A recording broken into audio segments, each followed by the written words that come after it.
It was 1905. A 13-year-old boy named Ben Sands grabs his lantern and slips into the Craighead Caverns in Sweetwater, Tennessee, a place he already knew like the back of his hand. But that day felt different. He was in the mood for a little more adventure, so he left the main trail behind and went deeper into the shadows. That's when our brave teen decided to squeeze into a narrow, muddy tunnel, barely as wide as a bicycle tire. He crawled for what felt like forever. Then, after about 40 feet, he finally popped out the other side and couldn't believe what was happening. He had water up to his knees. Yep, he was standing in the middle of a massive underground lake. The chamber was so huge, the light from his lantern barely reached the walls.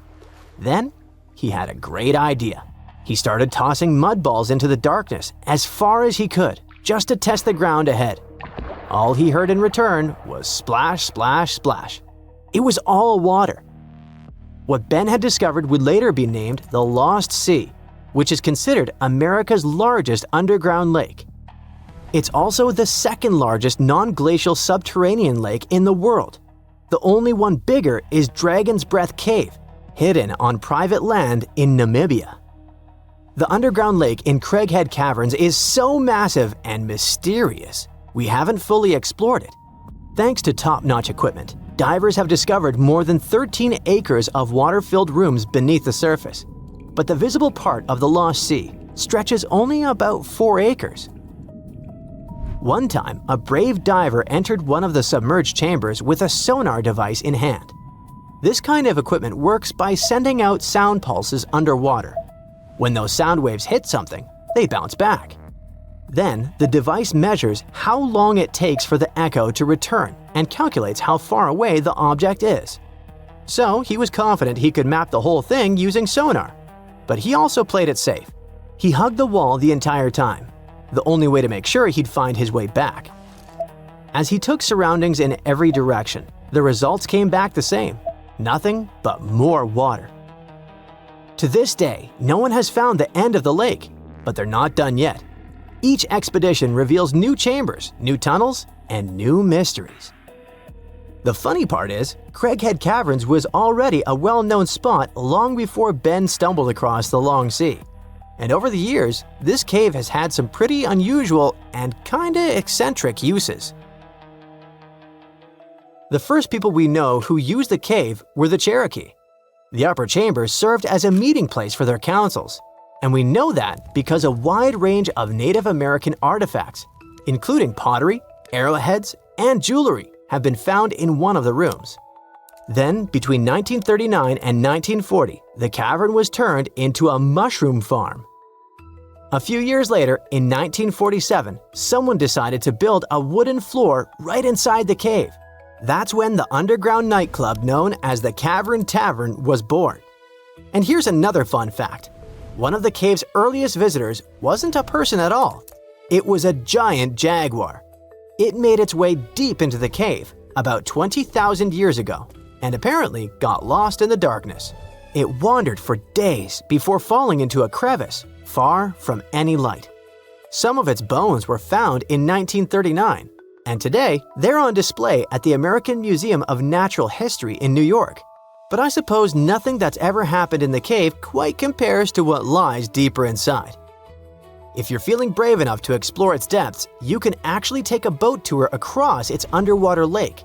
That's right, there are excursion boats inside the cave, all powered by electric motors. It is probably a dark, cold, and strangely peaceful journey. And just below the boat, you'll see some big rainbow trout swimming around. They weren't always there. People actually brought them in and released them into the underground lake. And according to visitors, the guides explained that it was all part of a bigger plan. They wanted to see if the fish would find an exit and reveal a hidden tunnel to another body of water. But the fish stayed put. So now, visitors have something else to look at during the ride. And since there's no natural food in the cave, the trout have to be fed by hand every single day. Guides also mentioned that one of the most fascinating features of the caverns isn't the lake or the trout. It's a crystalline structure known as anthodites, also called cave flowers. These are fragile, spiky clusters, and they are rare, really rare. Now, here is a question. If Ben Sands discovered a lost sea out of nowhere, does that mean we could still find something similar? Well, yes. There are probably still many underground bodies of water hidden around the world. In 2016, for example, a massive reservoir of water was discovered deep beneath the Uturuncu volcano located in the Andes. But it's not like a calm, friendly lake. The water is dissolved into partially molten rock, so it's stunningly hot. We're talking about a temperature close to 1,830 degrees Fahrenheit. Then, in 2021, scientists found a huge thermal lake inside a cave in southern Albania. And in 2024, they returned to the same spot with more advanced measurement equipment. They found that the lake measures 454 feet long and 138 feet wide. That pretty much confirmed it is the biggest hidden lake of its kind we know about. Also, in 2024, a group of workers from a travel agency was exploring Tung Cave in Vietnam when they suddenly came across a mysterious lake, hidden way down in a part of the cave that hardly anyone ever sees. Its water reflects a transparent emerald or greenish color, making it look unbelievably beautiful. This spot will probably be open to tourism very soon.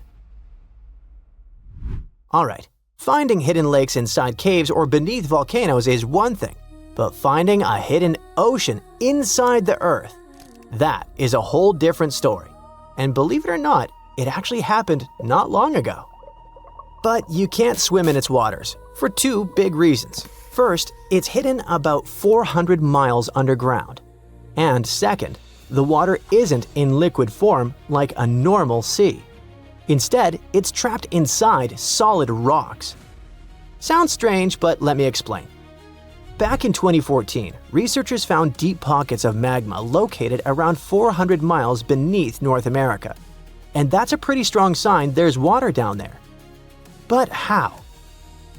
Down there, scientists discovered a mineral called ringwoodite, which only forms under extremely high pressure, the kind you would find deep within the Earth's mantle. And inside the structure of ringwoodite, they found water, not in puddles or pools, but trapped inside the mineral itself. Ringwoodite acts like a sponge, holding water within its crystal structure. And when scientists ran the numbers, they realized something staggering. The amount of water trapped in this mineral could be 3 times greater than all the oceans on Earth combined. And that is huge. Not just in size, but the actual discovery is huge, because it might confirm a theory that's been around for decades. That a massive reservoir of water exists deep beneath Earth's crust. Geologists believe this deep reservoir plays a key role in Earth's water cycle. It might be responsible for volcanic activity, the movement of tectonic plates, and even how water first appeared on the planet's surface. Instead of arriving on comets or asteroids, Earth's water might have always been here, slowly seeping out over billions of years from deep underground. 47-year-old Kenny Veach told his family he was going hiking for 2 days. His destination? The Mojave Desert. The man wanted to revisit a cave he had discovered during one of his previous hikes. But that was the last time anyone had seen Kenny Veach. A helicopter and over 30 search and rescue teams came back empty. The hiker was nowhere to be found. Was the mysterious M Cave behind his disappearance? The oddest thing about Kenny's case is the fact that he was a seasoned hiker. He often went on solo trips to explore deserts in California and Nevada. The man was an ultralight hiker. That meant he brought only the most basic of supplies: water, food, and a tent. That's all. But this was enough for several days of camping in the desert. Kenny would rarely bring a GPS device with him. He didn't even bother to pack a compass or a map. Some would call him reckless, but he managed to get back home every single time. Kenny wasn't shy either. He had a YouTube channel where he regularly posted his adventures. He named his channel Snakebit McGee because he picked up snakes wherever he went. But Kenny also had another habit. He went into every cave he found in the desert. Now, he didn't post many videos. Kenny mostly used YouTube to comment on other people's adventures. In a comment from June 2014, the man revealed that he had discovered a mysterious M-shaped cave. It was located in the Sheep Mountains of North Las Vegas. Kenny's description of the cave is where the weird part of the story begins. He spotted it while hiking and noticed the cave had an interesting entrance. It was shaped like a perfect letter M. Kenny went up to it, but something didn't seem right. He reported that his body started to shake as he approached the cave. The vibrations were so strong near the entrance that Kenny turned back. In his own words, he was scared for his life. It must have really been something if it frightened an experienced trekker. Kenny had an impressive track record. He had been hiking for 20 years. He explored caves other people were too afraid to even enter. Once, he was bitten by a rattlesnake and had to spend a week in the hospital. On his journeys, the man found skulls of all shapes and sizes, as well as old animal traps. Kenny slept on mountain peaks under the stars. One time, he hurt his leg on a mountaintop. He had to walk 20 miles back to his truck. It was 100 degrees Fahrenheit that day, and Kenny had 1 cup of water to keep him going. Kenny Veach was a true survivalist. But this one cave was a mystery to him. He admitted that he was totally unprepared that day. He had the tools to open a can, but not to fight the mysterious force that took over his body. But Kenny wasn't a quitter. He made plans to return to the M Cave, and this time, he was going to be ready. He did so several months later, but much better equipped. But the trip turned out to be a bust. He recorded a video, but couldn't find the cave. Was that it? Was the brave explorer finally going to quit? Not by a long shot. His followers on social media wanted him to solve the mystery. So he went out into the desert for the 3rd time. He planned a short, overnight trip, but nobody ever saw him again. After 2 days, his family alerted the authorities. They quickly launched a search for the missing man. Now we come to the weird part.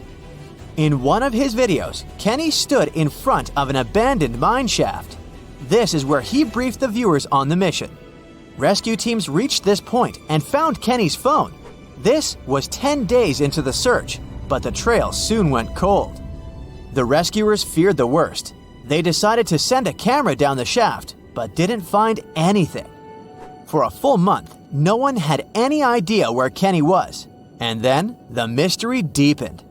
An unknown woman came forward online. She claimed to be the missing man's girlfriend. The mysterious woman told the story of how she went with Kenny on hour-long hikes. She urged hikers to use GPS not to get lost. And then, a claim that shocked social media users. The woman believed Kenny's disappearance wasn't an accident. She revealed that her alleged boyfriend had some serious issues.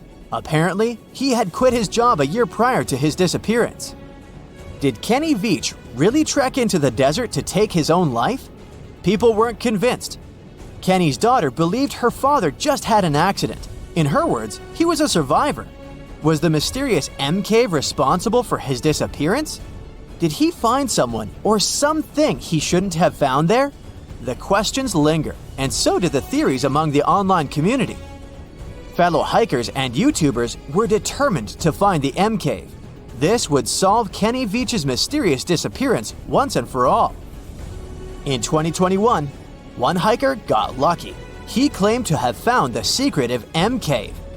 For safety reasons, the man couldn't reveal his exact location.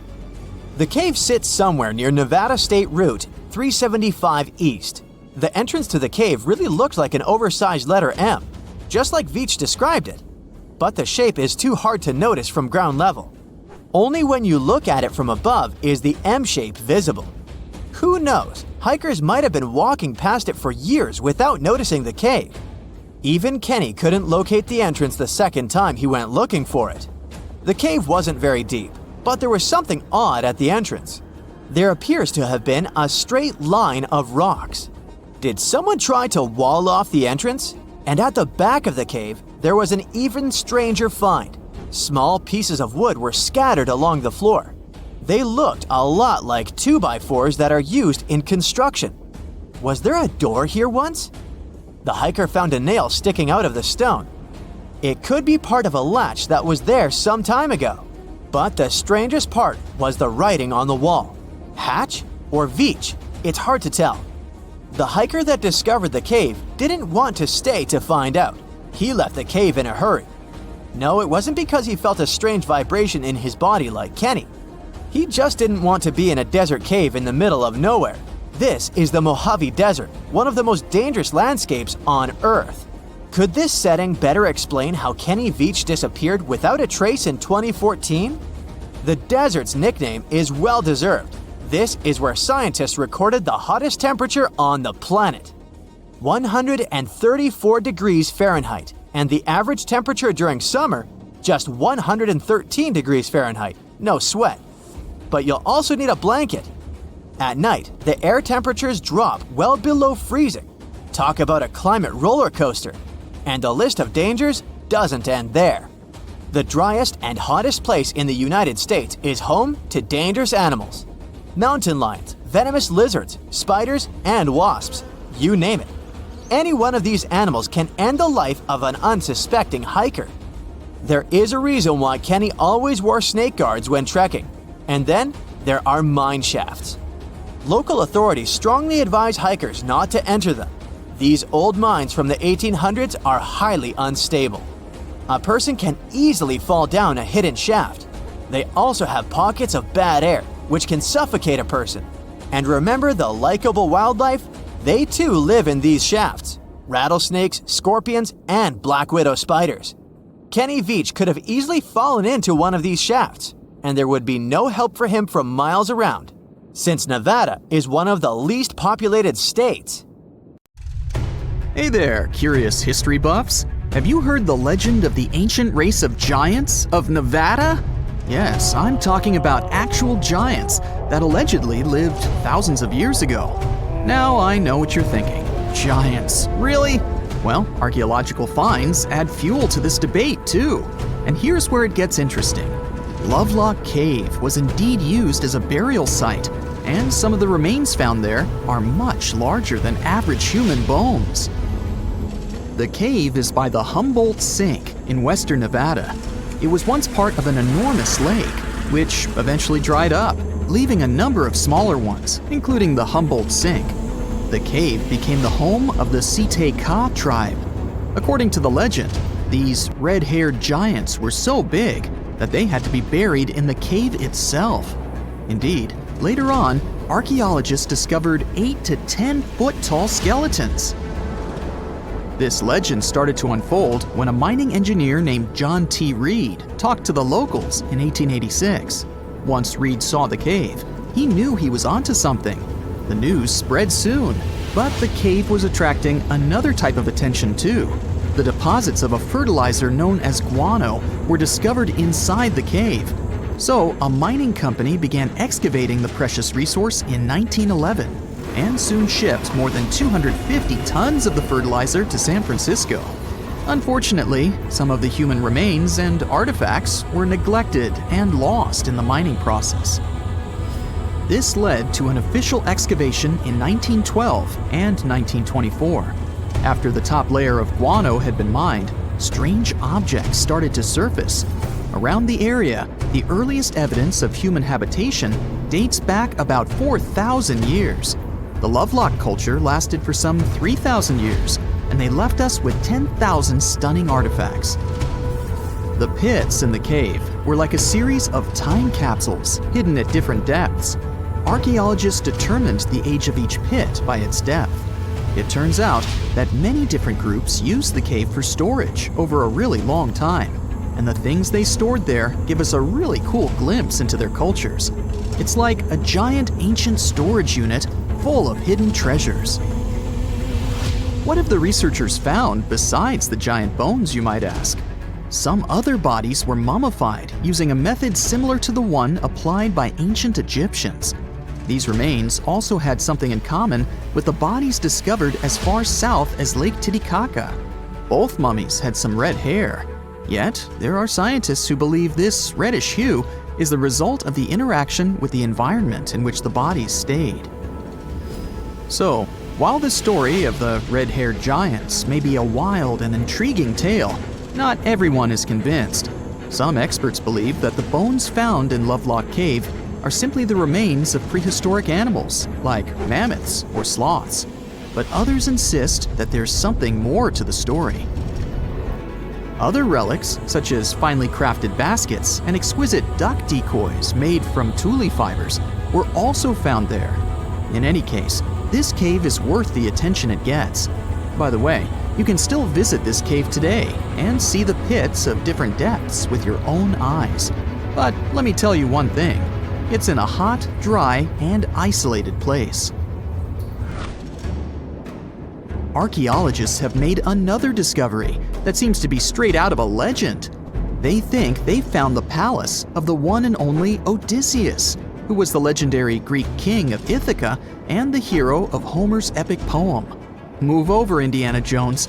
We've got some real-life adventure happening here from around 1300 BCE.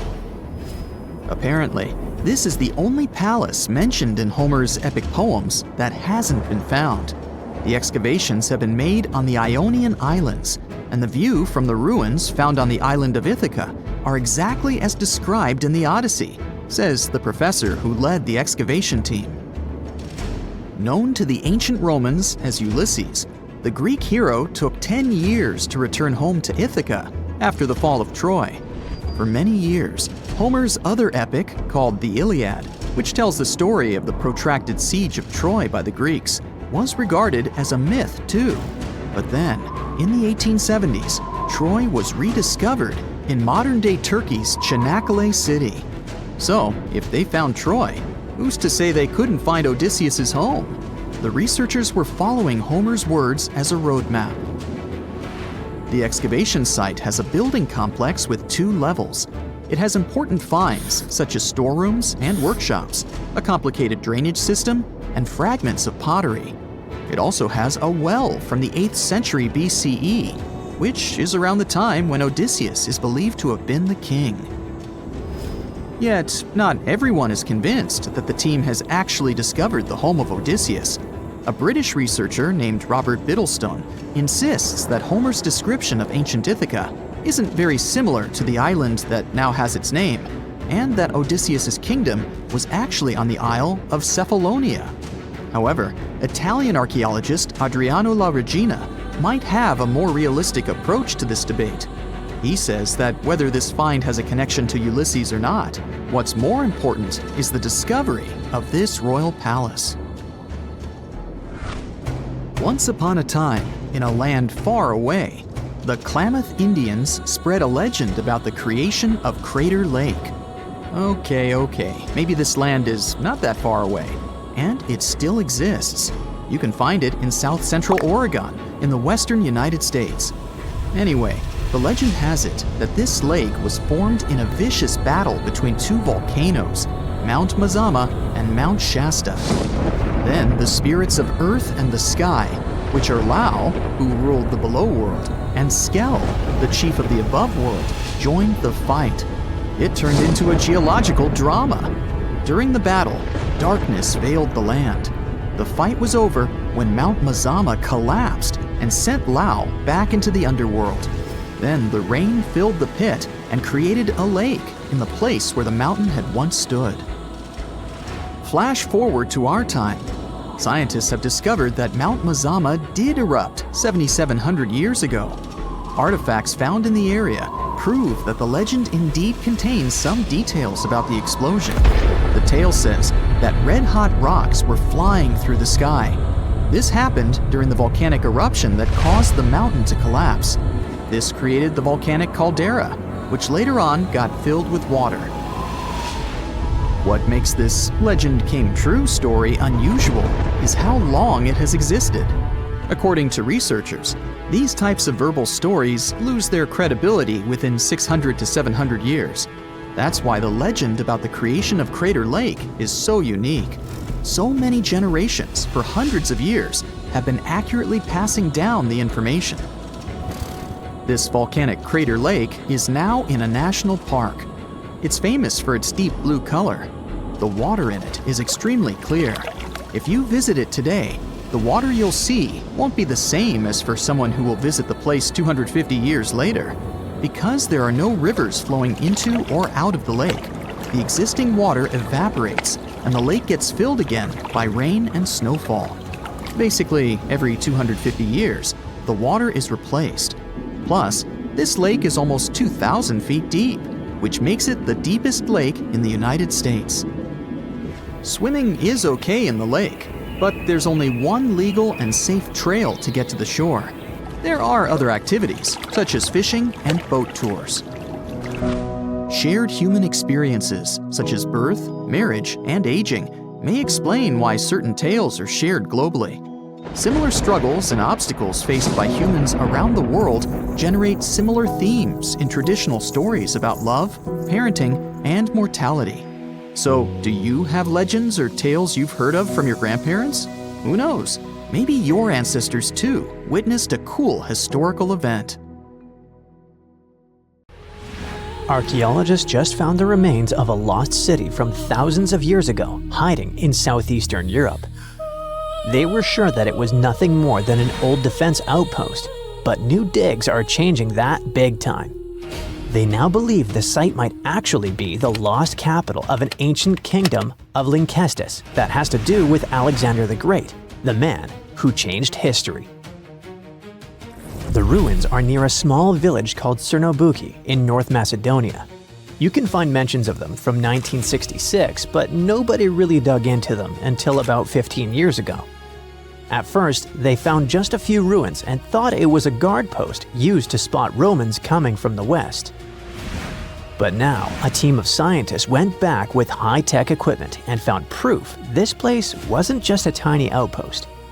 Researchers managed to look under the ground and found that the Acropolis the ruins sit on, which is a flat hilltop, has enough rooms and infrastructure to host a full-on city inside the fortress walls. It covers about 2.8 hectares and around 10,000 people lived here at its peak. Researchers also found a textile workshop and plenty of artifacts, including a coin from the time of Alexander the Great and with his image, axes, game pieces, and an oil lamp, and even a small ceramic with a heart motif. One of the coolest finds is a reusable clay theater ticket, which was unique to North Macedonia. This means there was also most likely a theater here, and it could be in one of the large buildings. Experts used to think that the city was from the time of King Philip V, but now, thanks to the coin and especially the ancient tools and broken pottery that were found, they believe people might have lived there during the Bronze Age. Lynkestis and the rest of Upper Macedonia had some pretty intense weather with freezing, rainy winters, and super hot summers. Life there wasn't easy, and most of the time, it was all about surviving. The people who lived in the area were mostly nomadic herders, and they had to move around depending on the season. They traveled with their flocks of cattle, goats, and sheep, always looking for the best pasture lands. Back then, Macedonia was kind of like the outsider of the Greek world. It was part Greek, but powerful city-states like Athens and Sparta didn't really accept it. Thanks to this position on the edge, Macedonia had the chance to mix Greek traditions with local culture. Eventually, they took over and changed the whole ancient world under kings like Philip II and Alexander the Great. The new discoveries at Cernobuki show us how connected and powerful ancient Macedonia really was, especially since the city sat along trade routes to Constantinople. Big historical figures like Octavian and Agrippa might have passed through the area on their way to clash with Cleopatra and Mark Antony. The place could also be the lost capital of the ancient kingdom of Lynkestis or Lyncus. Some experts think that a major city in Upper Macedonia could be where Queen Eurydice was born.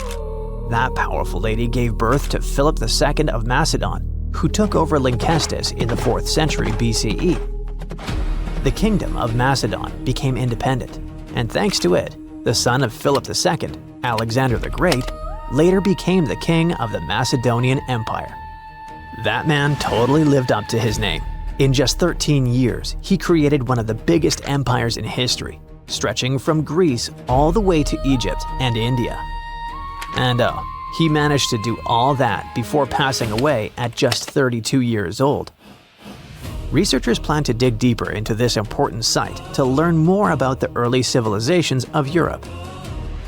This incredible discovery was possible thanks to LiDAR. This remote sensing tool helps map things like how tall plants are, how thick forests are, and other details across big areas. LiDAR is an active system, meaning it creates its own energy, in this case light, to scan the ground. A laser fires super-fast pulses of light that shoot down to the ground and bounce off things like buildings and tree branches. The LiDAR sensor then catches the reflected light and records it. The system measures how long it takes for the light to go from the laser to the ground and back. This is called the two-way travel time. That time helps figure out the distance the light traveled. Then, using that distance, the system can figure out the exact elevation of different spots. Scientists recently found another lost city using the same technology. This one, called Guiangola, was hiding beneath the dense jungles of Mexico for 600 years. All this time, researchers believed there was just an abandoned fortress there. There was no way to go and see until recently, when they used LiDAR and got a 3D model of the area in just 2 hours from a plane. Guiangola was built in pre-Columbian times between the years 1350 and 1521.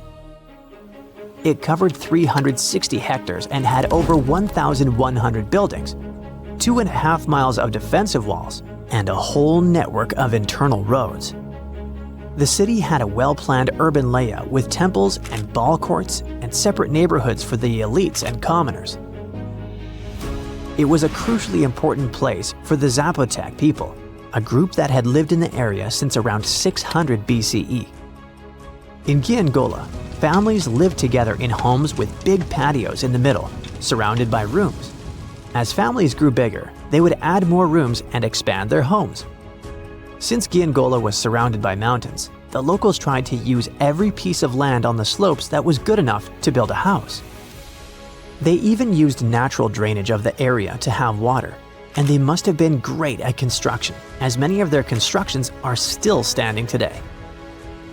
But at some point in the beginning of the 16th century, they didn't have enough fresh water and good farmland to grow food, and moved away to nearby Tehuantepec. Archaeologists plan to learn more about how the Zapotecs were organized, how they ruled their cities, and how they interacted with the Spanish when they arrived. They plan to study all 1,170 buildings found in the LiDAR scan, and it'll take a few years. Another recent find, made with the same groundbreaking tech, is a massive city that lay hidden beneath the thick green canopy of the Amazon rainforest. A whole network of houses, plazas, roads, and canals was hiding in the shadow of a mighty volcano. Many scientists thought that ancient Amazonian people lived in tiny huts and cleared patches of land to survive. But this city, built 2,500 years ago and inhabited for nearly 1,000 years, debunked that theory and changed everything.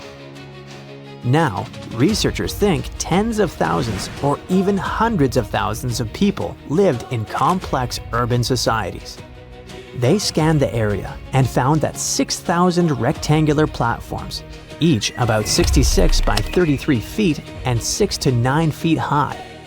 These structures were arranged in clusters around central plazas that had straight roads with perfect right angles and paths connecting them. One of the roads was an impressive 16 miles long. Building straight roads like this is way harder than just going with the landscape. Some of these roads may have had great spiritual or ceremonial significance. The civilization was thriving thanks to rich soil from a nearby volcano. But the same volcano may have also led to its downfall. Researchers also found signs of threats to the cities, such as ditches that blocked entrances to the settlements. Maybe some people living nearby were trying to get in. The next step for the scientists will be to study the adjoining 116 square miles to know more about this large, complex society that could be bigger than the well-known Mayan cities in Mexico and Central America.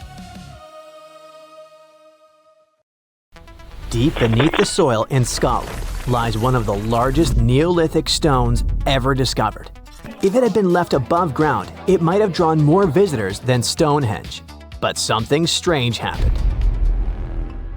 After excavating it, the archaeologists chose not to display it. Instead, they reburied it for good. Whatever they felt, whatever they saw, it was enough to seal the stone back into the earth. Why though? I mean, we know Neolithic people drew and carved warnings and important pieces of information on stone. That's why the Cocknose stone was so intriguing when it was first discovered. It all began with Reverend James Harvey, a local minister who stumbled upon this enormous slab back in the 1880s near Clydebank, just outside Glasgow, Scotland. The stone was a typical sandstone, like the ones you'll find in Stonehenge. But it was a smooth type of sandstone that worked as a canvas. When Harvey found the rock, it was covered in swirling rings, deep grooves, and strange cup-like markings. Harvey must have recognized right away that this was no ordinary rock. It was a message from thousands of years ago. As a matter of fact, it was a message straight from 3000 BCE. Cockno means little cups in Gaelic. The ones who named it were literally describing what they were seeing, rings upon connecting rings. These drawings have sparked so many theories. Some experts see them as the earliest forms of written language, like abstract codes that predate words.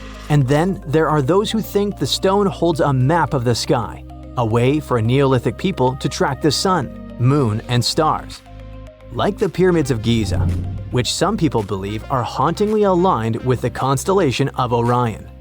The cups and markings on the Cocknose stone could be aligned with some special constellation. The most bizarre theory is the one that says the stone was used as a portal.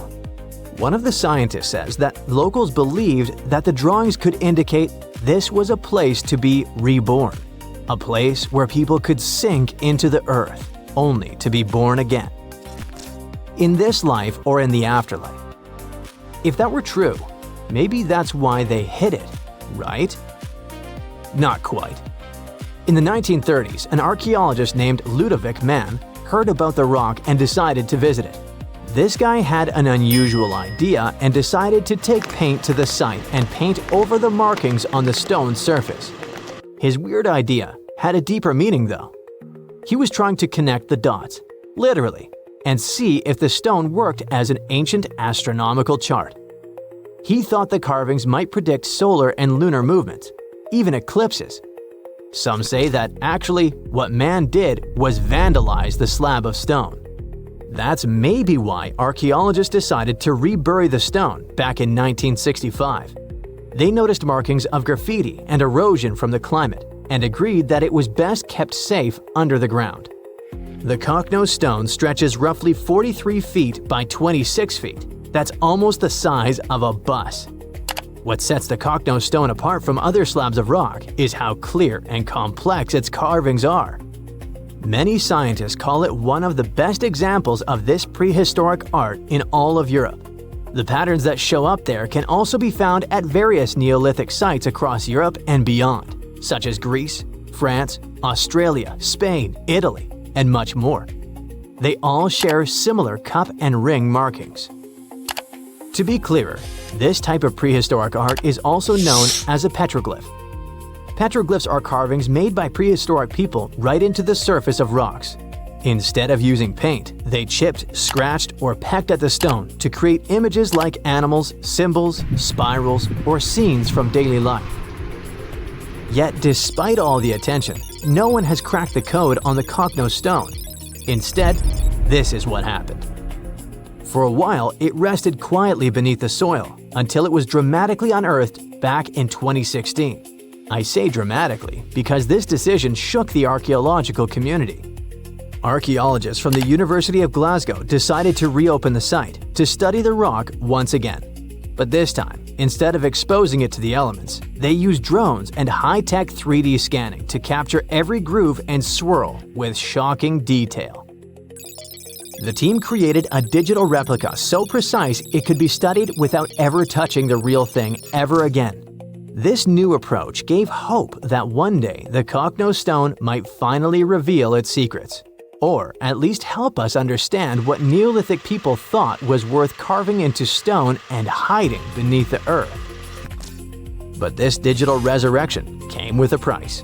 The real stone, vulnerable after centuries underground, had to be buried once more, shielded from the various hands and, let's face it, smelly feet of the modern world. Now, the Kokno stone sleeps once again, beneath the Scottish soil.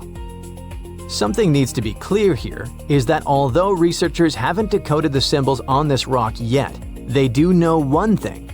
Neolithic rock art was a powerful form of communication and spirituality for ancient communities. These carvings were carefully etched onto rocks, scattered across hills, grazing lands, and near water sources. They likely served practical purposes such as marking important locations or guiding seasonal movements, but their significance went far beyond that. For Neolithic people, these carved stones were deeply spiritual, acting as connections to ancestors, natural forces, and sacred landscapes. The rocks carried meaning as part of a larger relationship between people and their environment. They helped turn the landscape into a living map of both everyday life and spiritual belief. That's probably why we find it all over the world. On the subject of mysterious rocks, we need to talk about these petroglyph-filled rocks that also actually sing. I want you to meet the Kupgal petroglyphs, which are located in Bellary district of Karnataka, India. This Neolithic or Stone Age site was first discovered in the late 1800s, lost, and then rediscovered in the early 21st century. These petroglyphs were carved into the dark surface of dolerite rock. Different from the soft and tender sandstone, the dolerite rock is a hard, dark volcanic rock formed from cooled magma. This fascinating rock art focuses mainly on cattle, specifically the long-horned humped variety we still see in the region today. These aren't just random doodles. Some of the cattle are drawn solo, while others appear in scenes facing off against each other, being ridden by human-like figures or surrounded by people with bows and arrows, maybe representing hunting or capture. Beyond cattle and humans, there are a few other animals like elephants, tigers, deer, and some abstract symbols like dots, ladders, or footprints. But there aren't big narrative scenes. The most interesting thing here is that Kupgal, apart from being visually expressive and super important, also sings. Among its most unique features are the so-called rock gongs. These rock gongs are boulders with natural cup-like depressions that ring out like bells when they're struck with smaller stones, often called a hammerstone. What happens is that instead of emitting a dull thud, the rock sings. It's like Earth's own xylophone. This is a real phenomena that can also be found in other parts of the world. These so-called musical rocks emit resonant metallic tones that can be heard for hundreds of feet. Most rocks, when you hit them, don't produce sound because they absorb energy. But certain types of rocks, usually the harder ones, are more dense and at the same time elastic enough to vibrate when they're struck. In many ancient cultures, sound was used for more than mere entertainment. For many cultures, sound was used as a bridge to the divine. So researchers suggest that these gongs might have been used in spiritual ceremonies and gatherings. Once upon a time, there was a lighthouse so tall that you could spot its beam from 30 miles away.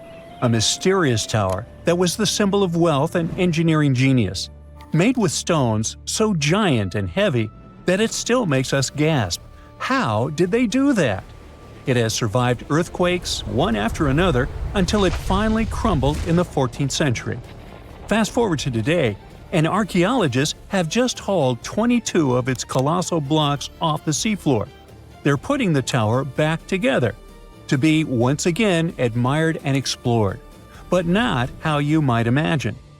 The Lighthouse of Alexandria wasn't just a lighthouse, it was the lighthouse of ancient civilizations, one of the longest-standing world wonders. Built around 280 BCE, On a tiny island called Pharos, it reached about 330 feet up in the sky. For comparison, that's taller than the Statue of Liberty or Big Ben. Now, keep in mind that this was before cranes, steel beams, or gym enthusiasts, and it becomes awe-inspiring. For sailors, spotting that gleaming tower was like finally seeing your exit sign after hours of driving on the world's most dangerous highway. The lighthouse was a sight for sore eyes, because legend says the waters around Pharos were tricky, full of hidden reefs that could smash ships to pieces. Old sources claim it took about 12 years to build, with a price tag being around 800 Athenian talents of silver, which is an ancient unit of weight close to 57 pounds. That means someone had to haul chests holding 23 tons of coins, without a forklift, most likely across the sea. Wow! The lighthouse was so impressive that the word Pharos ended up being used for lighthouses in a bunch of different languages. The structure had a cool 3-tier design. It was square at the bottom, octagonal in the middle, and cylindrical on top. On its top, it had a statue, most likely of Zeus or Poseidon. The lighthouse's white limestone exterior was polished with a sun-catching plaster, so it gleamed like a beacon even without fire. At night, things were different. Wood was hard to come by in Egypt, so the fire on top may have been fed with bundles of papyrus roots or even naphtha for a brighter flame. Whatever the fuel, its glow was boosted by a massive polished bronze mirror. Now, bronze mirrors were common back then.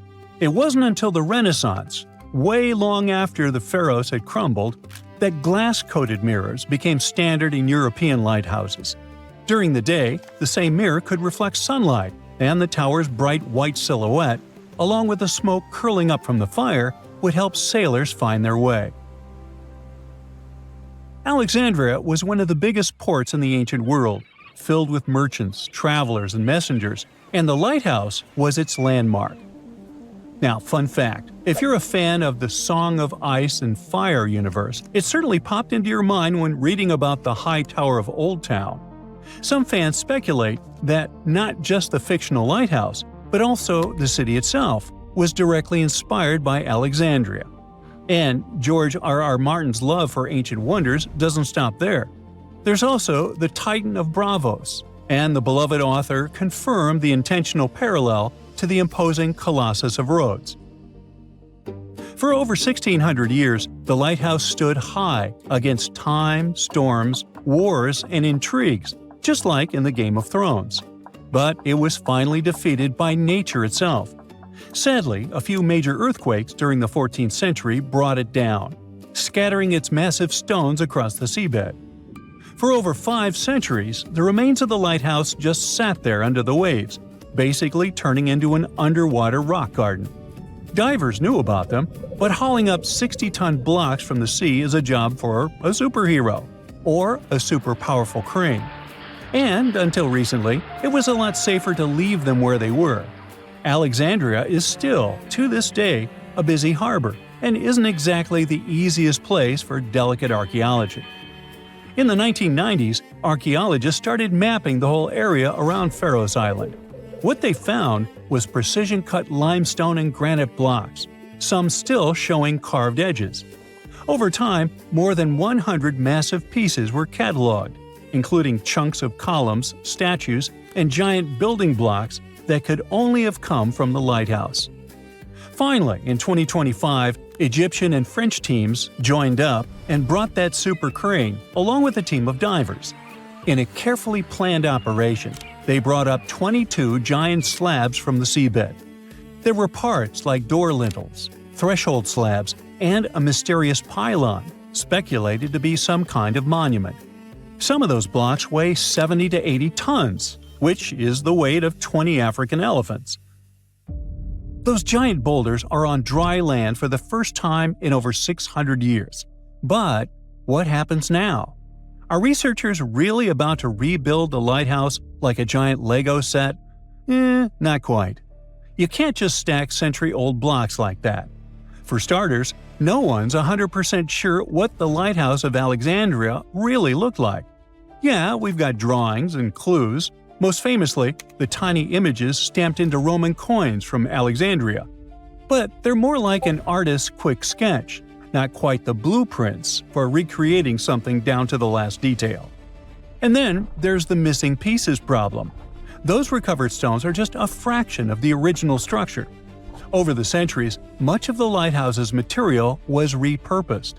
In fact, the spot where the lighthouse used to stand is now home to the citadel of Qaitbay, a fortress built right on its old foundations. The fort is not just a symbol of the past, but also a tourist attraction and a recognizable Alexandrian landmark. So, no, Alexandria isn't about to get its legendary tower back, at least not in that way. Instead, these newly recovered stoneworks are headed for conservation labs to be studied.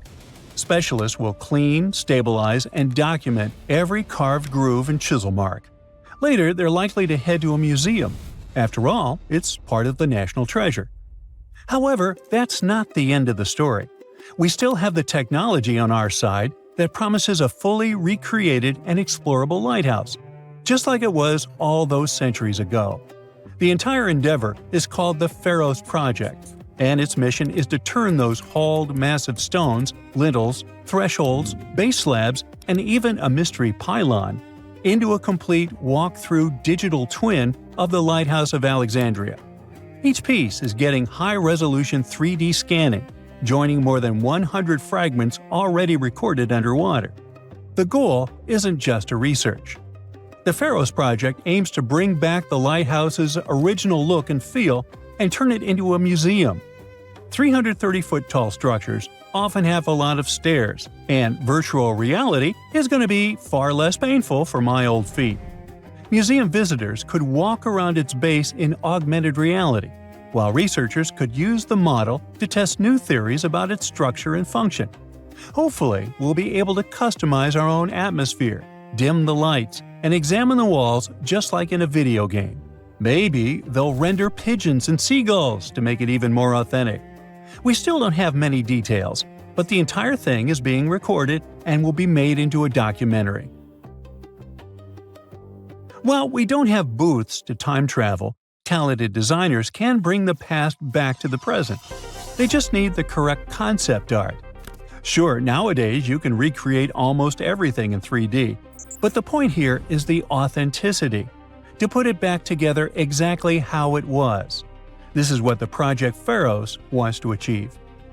Maybe one day, every ancient world wonder will end up being recreated in a similar way. But there's no reason to stop there. Virtual tourism can save time and money, and while nothing can replace the real experience, visiting authentic locations recreated in virtual reality may be the next best option. Locals are already excited. The citadel of Qaitbay is already drawing people, but now Alexandria is about to get the first digital tourist attraction. Soon, anyone with a VR headset can stand on top of this historic wonder, squint while watching the sunset, and finally answer the burning question: is it possible to get exhausted while climbing virtual stairs? And can I customize the soundtrack? Ooh. Scientists found an entire city of Gaiangola that was hidden beneath the dense jungles of Mexico for 600 years. It covers 360 hectares, had over 1,000 buildings, 2.5 miles of defensive walls, a network of internal roads, and a well-planned urban layout with temples and ball courts, and separate neighborhoods for the elites and commoners. For centuries, people believed there was just an abandoned fortress there, based on stories passed on from generation to generation. Until recently, there was no way to see how truly huge it was without spending years on the ground. But thanks to the new technology, a remote sensing tool called LiDAR, they got a 3D model of the area in just 2 hours from a plane. Gaiangola was built between the years 1350 and 1521. It was a crucially important place for the Zapotec people, a group that had lived in the area since around 700 BCE. In Gaiangola, families lived together in homes with big patios in the middle, surrounded by rooms. When families got bigger, they built more rooms and made their homes larger. The study found that both the leaders and regular people worked together to make the city better. Because Gaiangola was surrounded by mountains, They used this land wisely and built their houses in a way that fit the slopes and let rainwater flow naturally. This helped keep their homes safe and strong. They were built so well that many of these buildings are still standing, even after hundreds of years. There are 2 pyramids in the center of the city. They may have been used as temples where the priests celebrated rites and ceremonies to their deities. The priests brought offerings to the altars, and the people assembled at the 2 squares that are now sunken. Then, there is also a palace with 64 rooms, some of them with circular columns on several sloped terraces. There are patios with many stairways all connected to each other. The sensing tool also found a round-shaped lookout point on a natural rock, where the Zapotec people could see their foes approaching from a distance. Researchers also noticed 2 circular structures that could have been used to watch the stars and measure time. They also found some tombs, so there was most definitely a city cemetery. By the end of the 1400s, the Zapotec people controlled a large territory on the Pacific coast and had successfully defended their land from the Aztecs, who were trying to take over more territory. They did the almost impossible and survived a 7-month-long siege at Gyangola. When they won this conflict and kept control of the southern part of Mesoamerica, the Zapotecs didn't need to live in Gyangola anymore. Staying in the mountains had its pros, but they needed fresh water and good farmland to grow food. The small city of Tehuantepec, just 12 miles away, had these conditions, so they moved there just before the Spanish arrived in 1521. Over time, Zapotec traditions started to fade, but their culture didn't disappear completely, and more than 300,000 Zapotec people still live in Oaxaca state in Mexico. They speak their own languages and keep their traditions alive. Creating the 3D model of the lost city is just the beginning of the research. Archaeologists hope that future studies of Gyangola will help us learn more about how the Zapotecs were organized, how they ruled their cities, and how they interacted with the Spanish when they arrived. They plan to study all 1,100 buildings found in the LiDAR scan, and it will take a few years. Instead of digging up the ruins, they will use special technology to scan the land and learn more about the city without damaging it. This same tech helped scientists find another massive ancient city that lay hidden beneath the thick green canopy of the Amazon forest. A whole network of houses, plazas, roads, and canals was hiding in the shadow of a mighty volcano. For centuries, many scientists assumed that ancient Amazonian people lived in tiny huts, clearing patches of land to survive. But this city, built 2,500 years ago and inhabited for 1,000 years, proves the opposite. Now, scientists think tens of thousands or even hundreds of thousands of people lived in complex urban societies. Scanning the area found 6,000 rectangular platforms, each measuring around 66 by 33 feet, and standing 6 to 9 feet high. These structures were arranged in clusters around central plazas, with straight roads with perfect right angles and paths connecting them. One of the roads was 16 miles long. Building straight roads like this is far harder than just following the landscape. Some of these roads may have had deep spiritual or ceremonial significance. The volcano's rich soil helped the civilization thrive, but it may also have led to its downfall. Researchers also found signs of threats to the cities, such as ditches that blocked entrances to the settlements. Maybe some people living nearby were trying to get in. The next step for the researchers will be studying the adjoining 116 square miles to know more about this large, complex society that could be bigger than the well-known Mayan societies in Mexico and Central America.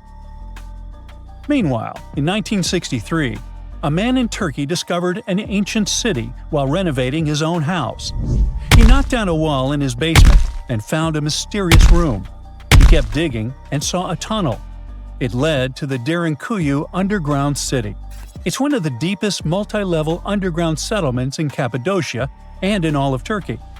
The inhabitants lived on 8 levels and had access to cellars, storage areas, chapels, a school, a study room, and other structures. All floors were connected by an extensive network of tunnels. The underground city was probably built as a shelter. The construction is hiding at 279 feet deep, and you can't see it from the outside. The complex was large enough to shelter about 20,000 people with their livestock and food supplies. There was also a 180-foot ventilation shaft. Archaeologists believe that Phrygians first built the levels. The Romans used and enhanced the structure later. The golden time of Derinkuyu was during the Byzantine era.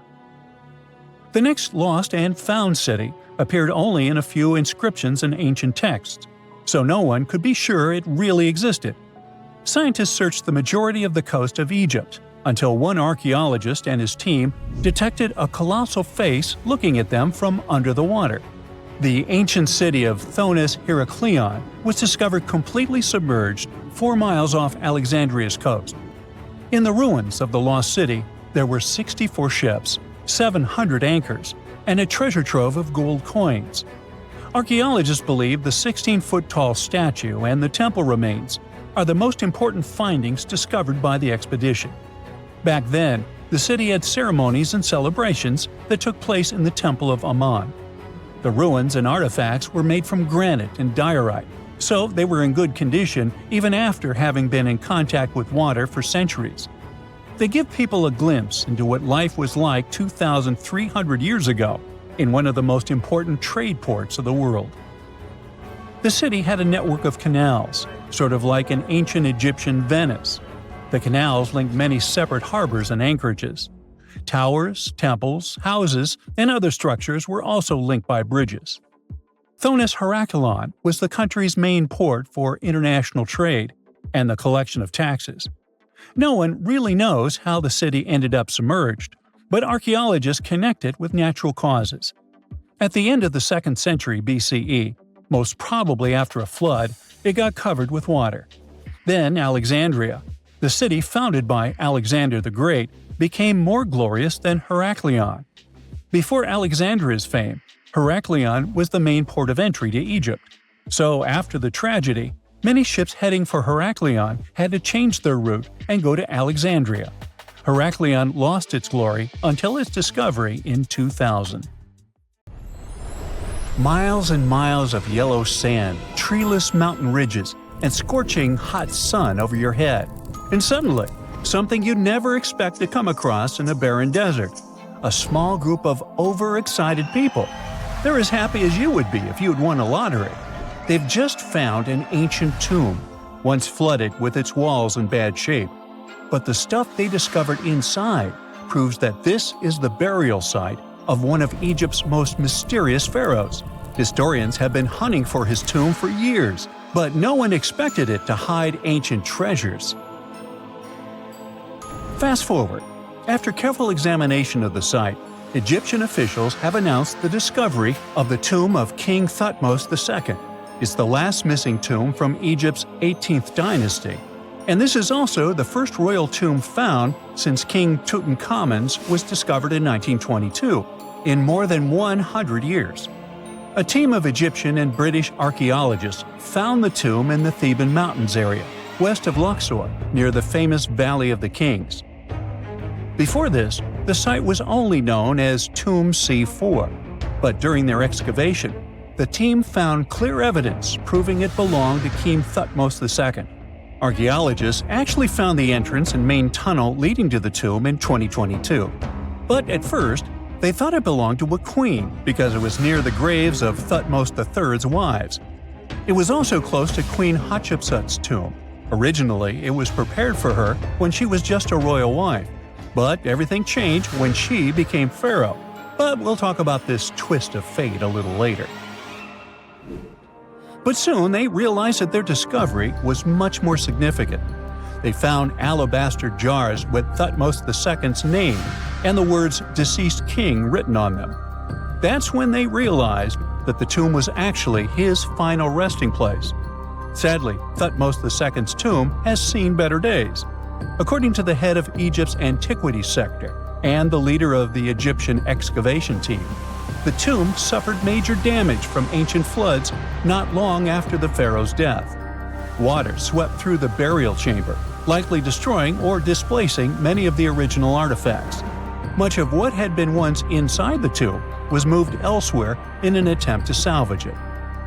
The researchers found out that the tomb had a basic design, with an entrance, a sloping main corridor, and a burial chamber.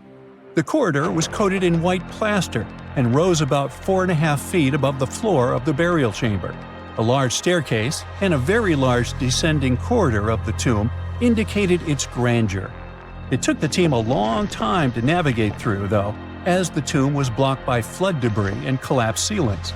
Only after crawling through a 32-foot passageway with a small 16-inch gap at the top, the worst nightmare for those of us with claustrophobia, were they able to reach the burial chamber. There, they were in for another surprise. They cleared the debris, expecting to find the crushed remains of a burial beneath. But the tomb turned out to be completely empty, and it was not due to robbery. It had been deliberately emptied.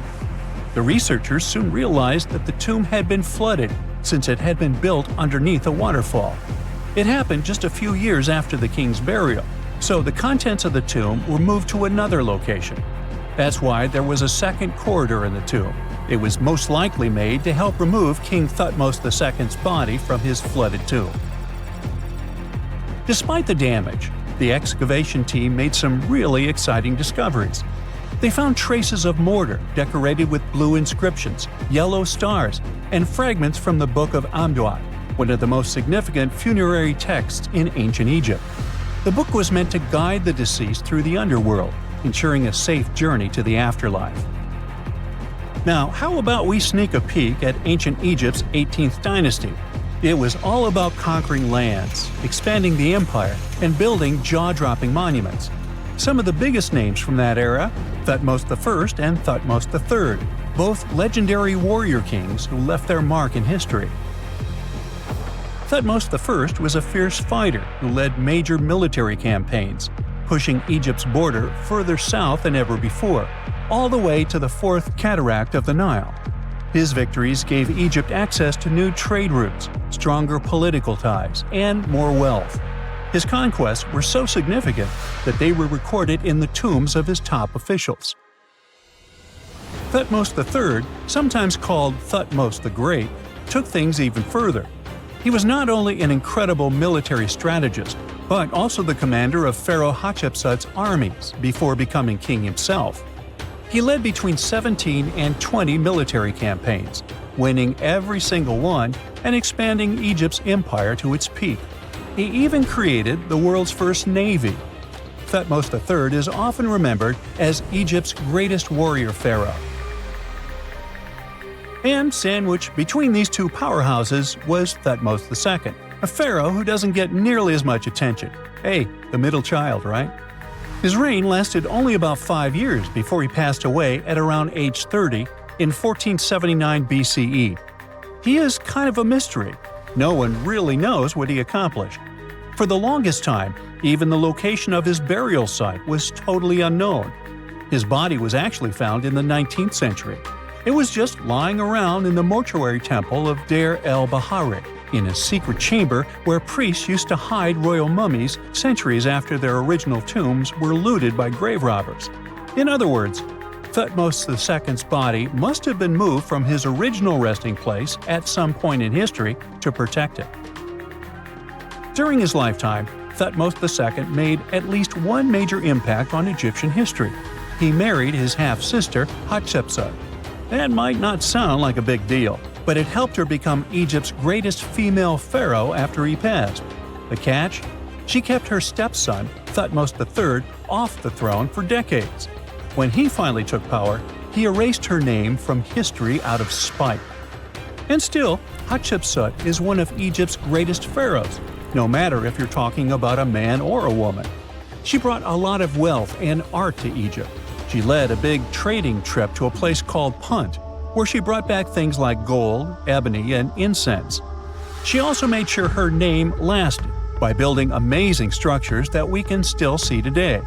At Karnak, she added huge obelisks. One of them is still standing tall. She also was the one to build the Temple of Deir el-Bahari with its countless columns. She was buried there. Interestingly, Hatshepsut was often shown in art as a man with muscles and a beard, like how pharaohs were usually depicted. But she made sure there was always something in the artwork that reminded people she was a woman, like calling herself Daughter of Re, or His Majesty herself. When she passed away in 1458 BCE, Egypt wouldn't have a female ruler as powerful as her until Cleopatra, about 1400 years later. According to Egypt's Supreme Council of Antiquities Secretary General, isn't that a mouthful? Hatshepsut's name actually appears in Thutmose II's tomb, meaning she might have even handled his burial. As for their final resting places, well, Hatshepsut was buried in the Valley of the Kings, and Thutmose II's mummy is now in the National Museum of Egyptian Civilization, alongside other ancient Egyptian rulers. It gives visitors a rare chance to see the remains of a nearly forgotten pharaoh. Now, experts consider the discovery of his tomb to be one of the most significant in recent years. The artifacts found there add important details to our understanding of the history of the region and Thutmose II's rule. And even though the tomb's design is fairly simple and follows the same architectural style preferred by later Egyptian rulers, its historical importance is undeniable. In any case, the mission isn't over yet. Archaeologists are now focusing on solving another mystery. Where did the rest of the tomb's contents end up? The team is determined to continue their search. Who knows what other secrets they will uncover that have remained hidden beneath the sands for thousands of years.